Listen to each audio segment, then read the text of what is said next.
सदर मुमलिकत का नए पार्लिमानी साल के आगाज़ पर पार्लियामेंट के मुश्तरका इजलास से खिताब। मुल्क में मुआशी इस्तेहकाम लाने पर जहाँ हुकूमती इक़दाम की तारीफ़ की, वहीं एकतरफ़ा फैसलों पर तहफ़्फ़ुज़ात का भी इजहार कर दिया। सबको साथ लेकर चलने का मशवरा भी दिया। आसिफ जरदारी ने कहा, ज़र मुबादला में रिकॉर्ड इजाफा खुश आइंद, लेकिन टैक्स के निज़ाम में मज़ीद बेहतरी लाना होगी। हमें मुल्क में गुड गवर्नेंस और सियासी इस्तेहकाम को फ़रोग़ देना है। अपने जमहूरी निज़ाम की मजबूती के लिए मिलकर काम करना है। अपने खिताब में आसिफ अली जरदारी का कहना था कि ऐवान की तवज्जो इस फेडरेशन के लिए एक तशवीशनाक मामले की तरफ मबजूल कराना चाहता हूँ।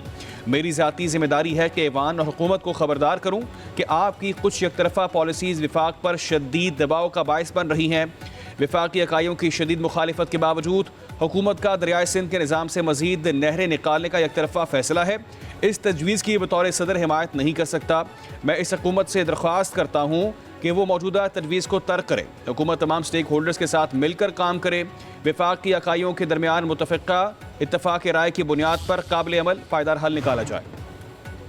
सदर आसिफ जरदारी ने कहा, पाकिस्तान को अंदरूनी और बैरूनी सरमायाकारी के लिए एक पुरकशिश मकाम बनाना चाहिए। गिलगित बल्तिस्तान बलोचिस्तान रवाबित और तरक्की के हवाले से खुसूसी तवज्जो के मतकाजी हैं। सी पैक और गवादर पोर्ट रवाबित और मवासलात के विजन में मरकजी हैसियत रखते हैं। सदर जरदारी ने कहा कि हम दहशत गर्दी को दोबारा सर उठाने की इजाज़त नहीं दे सकते।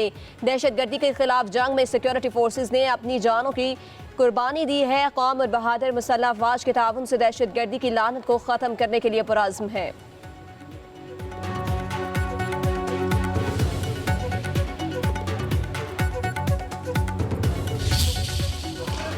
सदर मुमलिकत आसिफ अली जरदारी के पार्लियामेंट के मुश्तरका इजलास से खिताब के दौरान अपोजिशन की शदीद नारेबाजी और शोर शराबा। कायदे हिज़्ब खिलाफ उमर अयूब PTI अरकान से नारे लगवाते रहे। ऐवान अपोजिशन के दारों से गूंजता रहा। PTI अरकान ने सीटियां बजाईं। जमशेद दस्ती और इकबाल आफरीदी बानी PTI की तस्वीर उठाए मेहमानों की गैलरी पहुंच गए। गैर मुल्की सफीरों के सामने बानी के पोस्टर्स भी लहराए।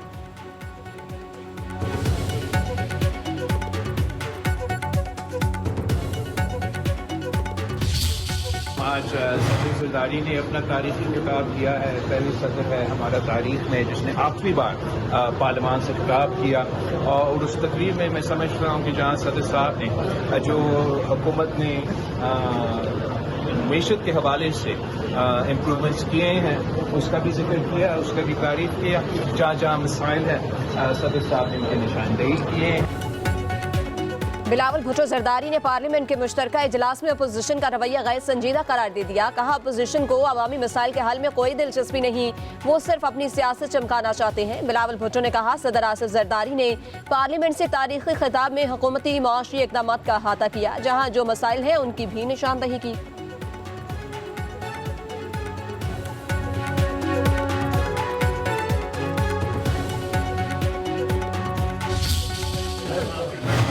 ऑनेस्टली ये फील करती हूँ कि ये बदतमीजी की, बदतहजीबी की बुनियाद इन्होंने रखी है और इसका निशाना अब ये खुद बन रहे हैं। ये एक डाइंग चीज़ है जो ख़त्म हो रही है और जल्दी ख़त्म हो जाएगी, और फिर इसने अपनी जो लाइफ साइकिल है वो पूरी कर ली, क्योंकि लोगों में शऊर आ गया। लोग इस बदतहजीबी और बदतमीजी ने लोगों को कुछ नहीं दिया। लोगों को तरक्की चाहिए, लोगों को अपने मसाइल का हल चाहिए, लोगों को महंगाई में कमी चाहिए। और अब जब वो ये देख रहे हैं कि इकॉनमी इम्प्रूव कर रही है, हालात इम्प्रूव कर रहे हैं, तो उनको समझ आ गई है कि बदतमीजी, बदतहजीबी और खिदमत में क्या फ़र्क है।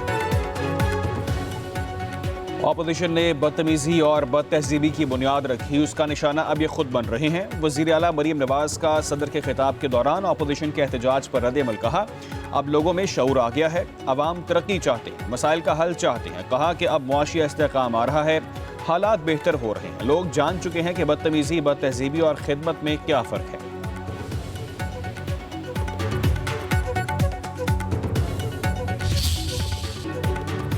अमनो अमान की सूरत हाल खराब, मीडिया का गला दबाया जा रहा है। अपोजिशन लीडर उमर अयूब की पार्लियामेंट के बाहर मीडिया से गुफ्तगू। बैरिस्टर गौहर बोले, आसिफ जरदारी को आईनी सदर नहीं समझते, इसीलिए उनकी तकरीर के दौरान एहतजाज किया। सदर जरदारी पूरी कौम को मुत्तहिद करने के लिए किरदार अदा करने में नाकाम रहे।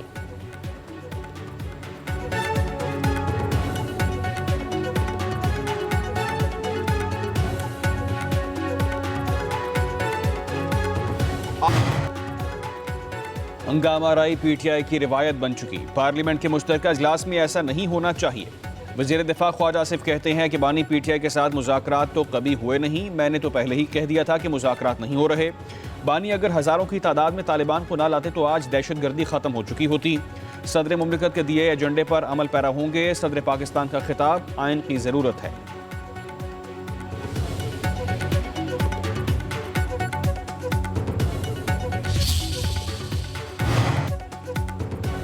सदर नून लीग नवाज शरीफ पार्लियामेंट के मुश्तरका इजलास में शरीक न हुए। मौलाना फजलुर रहमान भी सदर मुमलिकत के पार्लियामेंट के मुश्तरका इजलास से खिताब सुनने के लिए ऐवान न आए।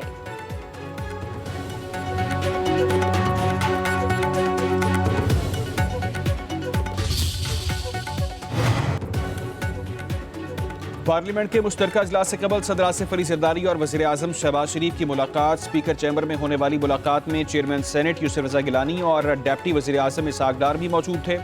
मुलाकात में बाहमी दिलचस्पी और पार्लिमानी मामलात पर तबादला ख्याल। वज़ीर आज़म शहबाज शरीफ का chairman People's Party Bilawal Bhutto Zardari के एजाज़ में इफ्तार डिनर। ज़राए के मुताबिक मुलाकात में पीपल्स पार्टी रहनुमाओं के वादे पूरे न होने पर गिले शिकवे, पंजाब के अमूर ज़ेर बहस रहे।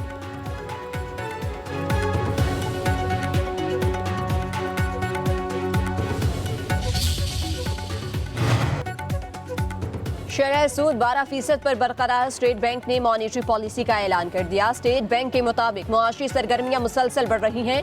ग़ज़ा और तवानाई की कीमतों को बढ़ाना महंगाई में इजाफे का बाइस है। मुआशी इस्तेहकाम के लिए मुस्तकिल बुनियाद पर मौजूदा हकीकी शरह सूद काफ़ी हद तक मुस्बत है।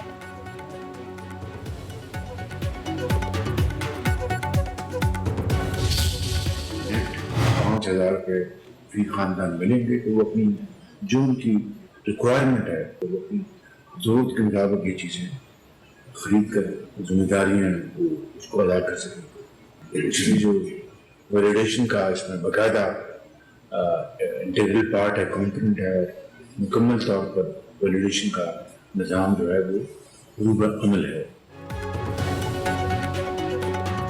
रमज़ान पैकेज के तहत फी खानदान 5,000 रुपये मिलेंगे। 20 अरब रुपए का रमज़ान पैकेज हकदारों को दिया जा रहा है। वज़ीर आज़म शहबाज शरीफ का नेशनल टेलीकॉम हेडक्वार्टर का दौरा। कहा तकरीब से खिताब में कि यूटिलिटी स्टोर्स में बदतरीन करप्शन की कहानियाँ ज़ुबान ज़द-ए-आम थी।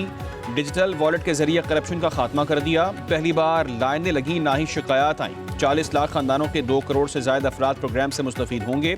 वज़ीर आज़म का रमज़ान 2025 के मॉनिटरिंग निज़ाम का जायज़ा। शहबाज शरीफ की पैकेज के कामयाब इजरा पर टीम को मुबारकबाद।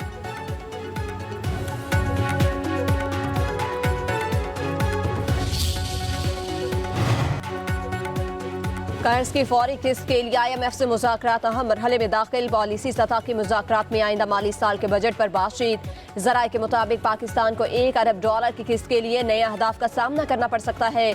बिजली बिलों में ₹2.80 फी यूनिट सरचार्ज, पेट्रोल, डीजल, गाड़ियों, कोयले की बिजली, घरों पर कार्बन टैक्स भी लग सकता है। इक्तिसादी जायजा मिशन की खत्मी रिपोर्ट एग्जीक्यूटिव बोर्ड को पेश की जाएगी। IMF एग्जीक्यूटिव बोर्ड $1 अरब की खत्मी मंजूरी का फैसला करेगा।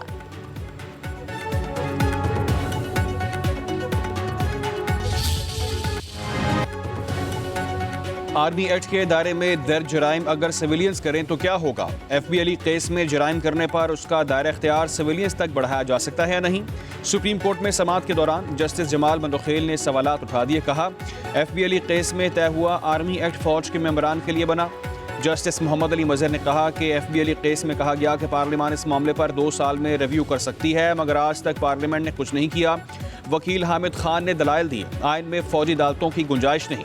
आईनी तरमीम के बगैर फौजी अदालतें कायम नहीं हो सकती। फौजी अदालतों के फैसलों के खिलाफ अपील का हक भी दिया जाना ज़रूरी है। किसी भी हालात में सिविलियंस को इतने बड़े पैमाने पर फौजी अदालतों में ट्रायल नहीं किया जा सकता। जस्टिस मोहम्मद अली मजहर ने इस्तफसार किया, 26वीं तरमीम के बाद फौजी अदालतों के फैसलों के खिलाफ अपील कहाँ हो सकती है? हामिद खान ने कहा हाई कोर्ट में रिट दायर की जा सकती है, मगर उसका दायरा इख्तियार महदूद होता है।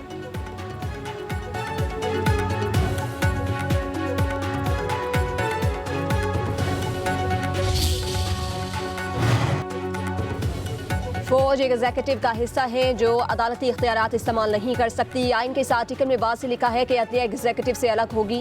लाहौर बार के वकील हामिद खान के दलाइल जस्टिस जमाल खान मुंतकिल ने कहा कि अदलिया को एग्जीक्यूटिव से अलग किसने करना था। आर्टिकल 175(3) के तहत अदलिया एग्जीक्यूटिव से खुद ब खुद अलग तस्वुर होगी। अदलिया के एग्जीक्यूटिव से अलग होने की डिक्लेरेशन अदालिया दे दी गई है या पार्लिमान। आपके मुताबिक आर्टिकल 175(3) के तहत अदलिया खुद ब खुद एग्जीक्यूटिव से अलग तस्वर होगी, तो इसका मतलब है कि इस आर्टिकल के 14 साल बाद फौजी अदालतें फौज के मेंबरान के लिए भी कायम नहीं रह सकती। हामिद खान ने कहा कि फौजी अदालतें सिर्फ फौज के मेंबरान के लिए कायम रह सकती हैं। आइन के मुताबिक अल्फाज वाज़ेह हैं कि पार्लियामेंट के डिक्लेरेशन की जरूरत नहीं। जस्टिस मोहम्मद अली मजहर ने कहा कि सुप्रीम कोर्ट के अक्सरियती फैसले में कहा गया है कि फौजी अदालतें आइन के आर्टिकल 175(3) के जुमरे में नहीं आती। अगर ऐसा है तो फिर आपको ये तस्लीम करना पड़ेगा कि फौजी अदालतें मुतवाज़ी अदालती निज़ाम है। ये बहुत अहम है कि इस मामले में आर्टिकल 175(3) को वाज़ेह होना होगा। सुप्रीम कोर्ट में 9 मई के मुल्जिमान की जमानत मनसूखी की अपीलों पर समाअत। पंजाब हुकूमत के वकील जुल्फ़िकार नकवी ने तैयारी के लिए वक्त मांग लिया। चीफ जस्टिस याहिया आफरीदी ने रिमार्क्स दिए कि गुज़िश्ता समातों पर एडिशनल प्रोसिक्यूटर वक्त मांगते रहे, आज आप वक्त मांग रहे हैं, ऐसे नहीं चलेगा। ये कोई एक केस नहीं, 50 के करीब अपीलें हैं। केस मुंतकली का मामला ख़त्म हो चुका है, इस पर हुकूमत से हदायत ले लें। वकील ने जवाब दिया कि जज का तबादला हो चुका है, सिर्फ जुर्माने और कुछ ऑब्जर्वेशंस की हद तक अपील की पैरवी करेंगे। अदालत ने 9 मई और 10 मई के रवां और आइंदा हफ्ते मुकर्रर तमाम मुकदमात डीलिस्ट कर दिए। पंजाब हुकूमत की मोहलत की इस्तदा मंजूर, तमाम मुकदमात की समाअत ईद के बाद होगी।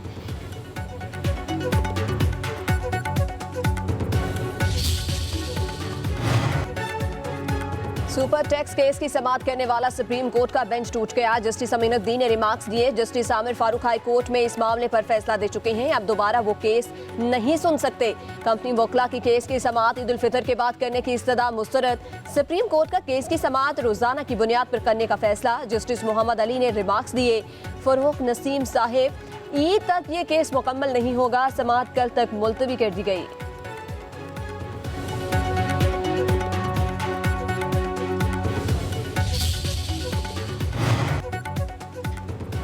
9 मई वाक़यात और थाना शादमान नजरियाते समेत 4 मुकदमात में डॉक्टर यास्मीन राशिद समेत PTI रहनुमाओं पर तरमीमी फर्द जुर्म आयद।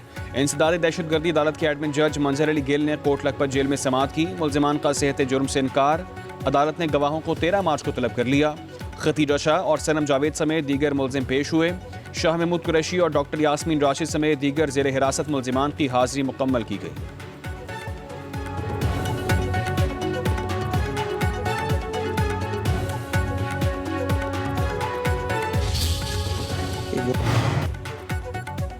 कराची में ग्रीन और ऑरेंज लाइन बस सर्विस का इंतजाम सिंध हुकूमत ने संभाल लिया। Operational command and control centre garden में ऑपरेशनल कंट्रोल सिंध के हवाले करने की तकरीब। सूबाई वजीर शर्जील इनाम मेमन ने कहा, ग्रीन लाइन ऑरेंज लाइन की सिंध हुकूमत को मुंतकिली पब्लिक ट्रांसपोर्ट नेटवर्क को मजीद मुनज़्ज़म करने की जानिब अहम कदम है। जदीद टेक्नोलॉजी के इस्तेमाल और बाकायदा देखभाल के जरिए बस सर्विसेज की कारकर्दगी को बेहतर बनाने के लिए काम करेंगे।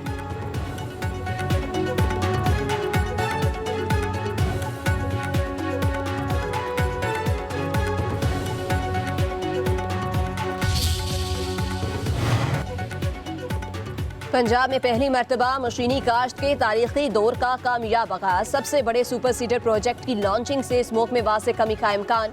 सूबे में 60% सब्सिडी पर सुपर सीडर की फराहमी का तीसरा मरहला शुरू। महकमा ज़राअत ने काश्तकारों से सुपर सीडर की फराहमी के तीसरे फेज के लिए दरख्वास्तें तलब कर ली। 2000 सुपर सीडर की फराहमी अक्टूबर में गंदम की बुवाई से पहले मुकम्मल करने का हदफ मुकर्रर। वज़ीर आला पंजाब मरियम नवाज कहती हैं, एग्रीकल्चर मैकेनाइजेशन से पंजाब की ज़राअत में जिद्दत का ख्वाब हकीकत में बदल गया। पंजाब के काश्तकारों को जदीद तरीन ज़राई टेक्नोलॉजी से लैस करेंगे। किसान खुशहाल, पंजाब खुशहाल महज नारा नहीं बल्कि हकीकत बन रहा है।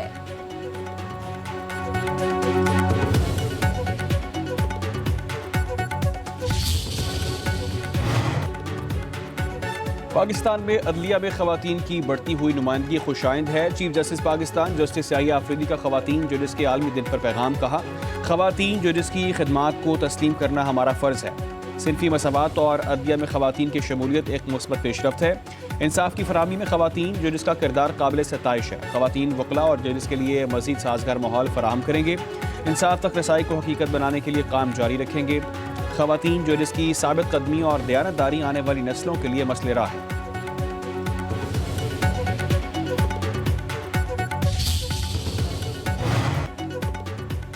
पाकिस्तान के कई इलाकों में फिर बादलों की एंट्री। इस्लामाबाद, रावलपिंडी, खैबर समेत कई इलाकों में बारिश।